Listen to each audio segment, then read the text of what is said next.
Madeleine von Holtzen, ce qui vous a frappé cette semaine, ça me permet de faire la transition, hein, c'est précisément la présence sur les listes électorales genevoises en vue des élections fédérales de Chloé Framery. Hein, c'est connu pour ses positions alors devrait-on dire climato-sceptique ou climato-négationniste comme Philippe Bach, en tout cas voilà, sceptique, anti-vaccin et complotiste. Est-ce que ça vous heurte ou vous dites là aussi, non, c'est très bien que ces gens-là aussi sortent du bois, se présentent à des élections, voire même soient élus, ça ne vous dérange pas? Alors, je pense qu'il faut que la discussion ait lieu. On avait dans votre journal, en fait, tous les ingrédients de ce monde post-2019 dans lequel on est entré et qui pose d'autres conditions pour ces élections, puisque vous avez ouvert le journal avec la question du nouveau variant, et on retrouve les mêmes questions, évidemment. Hein. On n'a pas forcément très envie de les entendre, mais elles sont là. On avait la question évidemment du climat avec les incendies. On avait le UBS Crédit Suisse avec toute l'instabilité que crée cette situation. L'électricité, donc derrière ça l'Ukraine. Bref, on est dans une situation aujourd'hui qui est complexe et qui permet et qui va renforcer cette polarisation. Donc je dirais qu'on doit avoir cette discussion et puis on verra ce que les électeurs en disent. Oui. C'est ça qui va être intéressant, mais c'est vrai que ça va rendre cette campagne extrêmement intéressante, puisque le contexte est quand même très très différent de celui de 2019. Géraldine Savary, des complotistes qui siègent à Berne, ça vous laisse toujours insensible?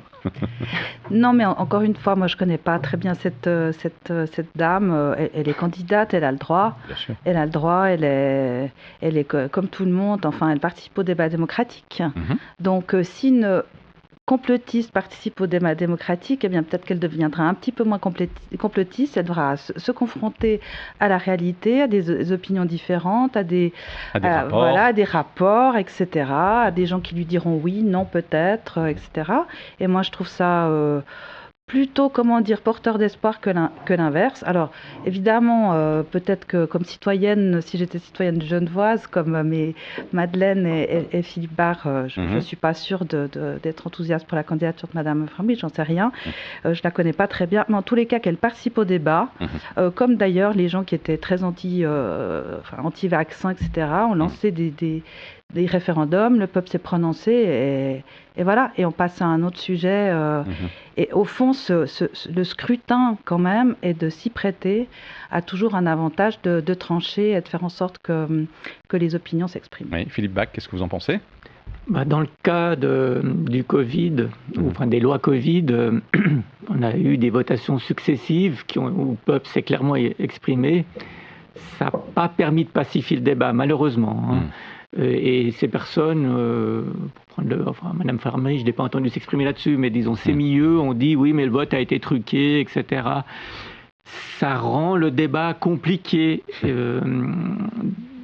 Quand on est comme ça dans oui, ça rend le débat. Il faut aussi parier sur l'intelligence des gens et de nos médias aussi.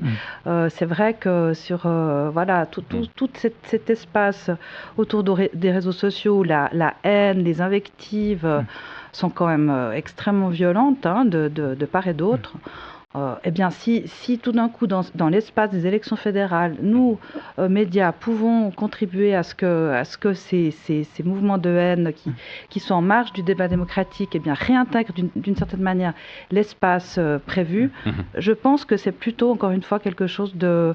Je dirais pas que c'est voilà, enfin, c'est porteur d'espoir. Géraldine Savary, on reste avec Géraldine Savary, c'est un peu ce que vous me disiez au téléphone l'autre jour quand je vous ai appelé. Vous me disiez finalement le déni climatique, les théories du complot, ça vous irrite pas tant que ça. Vous dites il faut que ces personnes s'expriment pour qu'il y ait débat précisément.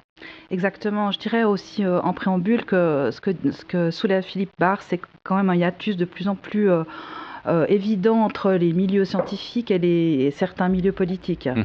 Ça a été le cas avec le Covid, c'est le cas avec le climat, c'est le cas aussi avec les inégalités entre hommes et femmes.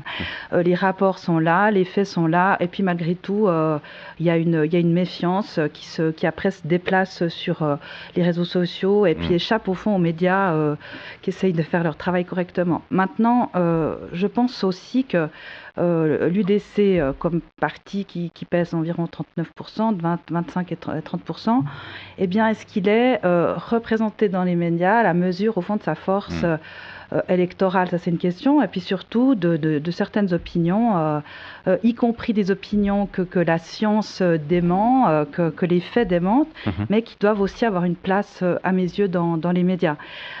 C'est toujours important de penser contre soi-même, que l'UDC le fasse, ça serait bien, mais les médias aussi doivent se poser ces questions-là et laisser cette place. La loi sur le CO2, pour moi, ça a été un déclic, à savoir que la plupart des médias, les éditos étaient favorables à cette loi, les personnes qui s'exprimaient étaient favorables à cette loi, et puis la population s'y est opposée de façon relativement claire.